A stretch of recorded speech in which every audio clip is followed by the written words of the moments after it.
Have you seen this yet? If you have, let's talk about it. And if you haven't, well, you might not want to see because there might be some spoilers in there, but hey, we're going to talk about it.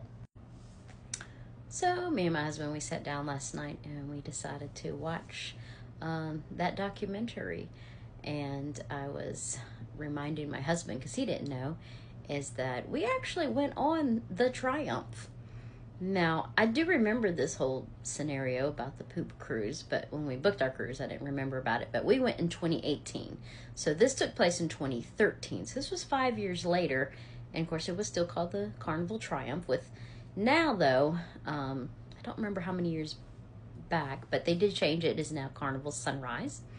Of course, we went on our trip and didn't have any issues. But yeah, so we watched the documentary, and if you haven't seen it yet, you might want to wait until after you eat, before you eat.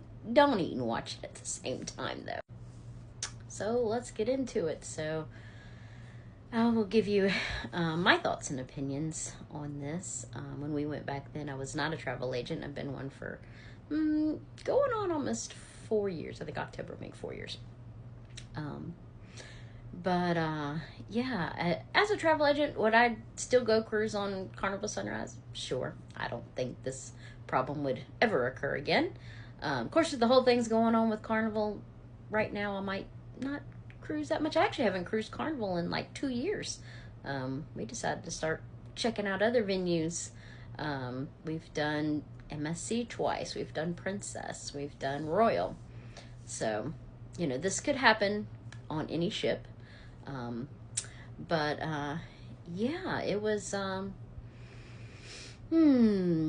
yeah, pretty gross. Come to think of it. So with the whole thing with, if I was stuck on there, like I was, seeing all these people, complaining about, they were giving them the red, like, biohazard bags and telling them, to go in your room, poop in the bags. If you got to go number 2, if you had to go number 1, you can pee in the shower and it'll go down. But to not use the toilets, because once the power went out, the toilet stopped working. So, everybody had this option, and they said a couple of men, like, try to pee over the side. Of course, if the wind blows and stuff goes, all that urine is coming right back at you, or below or above you, depending on where you're at. But a lot of people had this issue about pooping in a bag. Now, to me, yes, you paid for a cruise. You should not have to poop in a bag. But you're gotten into survival mode now. Like, this is not a vacation anymore. Now you're just there to survive your couple of days of being there. And you just do what you got to do. So me and my husband, we were talking about, like, we wouldn't have a problem if we had to go number 2 in a bag. Like, I guess because I grew up with my dad in construction, my husband's in construction. Sometimes you go out to these brand new houses and there's no porta potties. There's none. And so you found other ways. You make a toilet bucket. So I guess because we've done those things before in the past, I wouldn't think nothing of it of putting this bag, maybe sitting it over the toilet, or getting a small garbage can if I had to, and like cover over the garbage can and sit on it or whatever. But that was like a lot of people's main concerns. I thought it was pretty bad that they did run out of food, and it was because anything that was perishable had to get thrown out. They couldn't keep that stuff around, so they were making, sandwiches with stuff that they had, but it was like veggie sandwiches. They did end up getting some food they brought in from the different tugboats, and the other ships passing by were able to pass them off to some food, so they were able to get it. So they didn't kind of update on how that went, like, was it still just sandwiches, and it was like, now they had meat and stuff? Did they bring in fruits, bags of chips? Like, they didn't really go into that, but they did say, for a while people were thirsty, they were kind of maybe run out of water, and so they decided to open the bar. Now, was that a smart idea? When you got people and they're hot and they're miserable, and we know some drunks are not happy drunks. They get mad, they get aggravated, and fights start even, when everything is working great. So when things are going downhill, why would you be offering alcohol to people? I mean, yeah, it's the fun ship. They're supposed to be having fun, but that leads to problems. And of course, they started having the problems and the issues. And then I started interviewing too, is a lawyer who does like maritime law. And he was looking over the contracts back then. And back then it said, if things like that happen, the cruise ship doesn't have to provide like wholesome foods and, and beverages and stuff like that. So I think they have changed all that by now. Since it's been so many years. But yeah, it was on there that they didn't have to provide all of that for people, even though you're paying.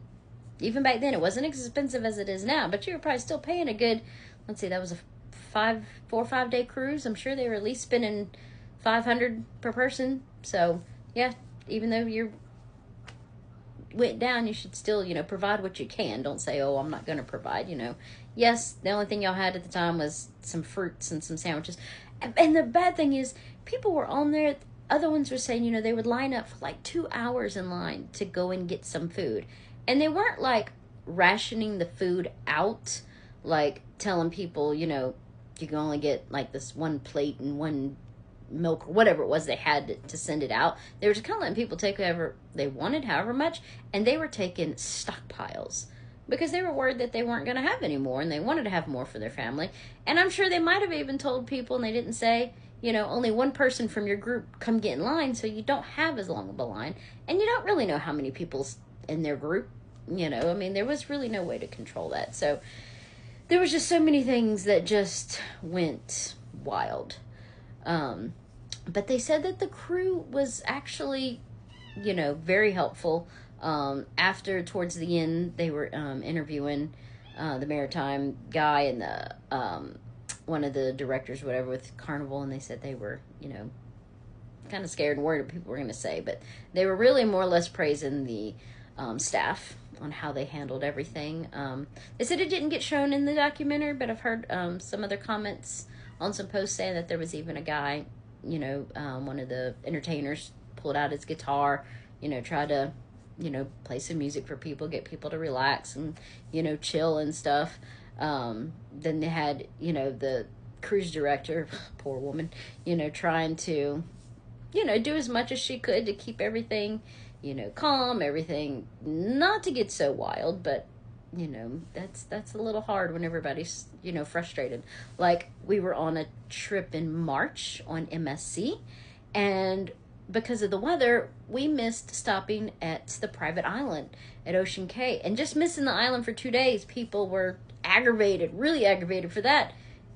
And there was nothing wrong with the ship. You still enjoyed the ship. The ship was fun. We had a great time. So I'm like, if people got aggravated from that and they had to get stuck on the boat for a couple of days, but a running boat, a boat that worked, everything worked, they just couldn't get off. But then to go down to a boat that has no electricity, no bathrooms, no nothing. Yeah, people are going to get pretty pissy. And then when they had the tugboats come is when the worst came, because when the tugboat hooked up to pull it, it made the whole ship start to tilt as it's being pulled. And so they said that's when the poop that was filled up in the pipes really started just overflowing everywhere. They said the smells, that everything was just completely awful. And yeah, so a lot of those people said they would never cruise again. But if you watch it all the way to the very end, there's actually quite a few of them that were like, at least the dad and the daughter that was on there being interviewed, they said yes, they do cruise, they just don't cruise with Carnival anymore. So I can't blame them. I don't think it's ever going to happen again after that, but hey, you can't blame them. So if you haven't seen it, make sure to check it out and leave comments down below. Like, what would you do in that situation? Would you hold your bladder for like a week because you weren't going to poop in a bag? Would you be, survival mode? Like, what would you be doing? Make sure to drop a comment. Make sure to follow and like us here on TikTok. And we're also on YouTube, Facebook, and Instagram. See ya.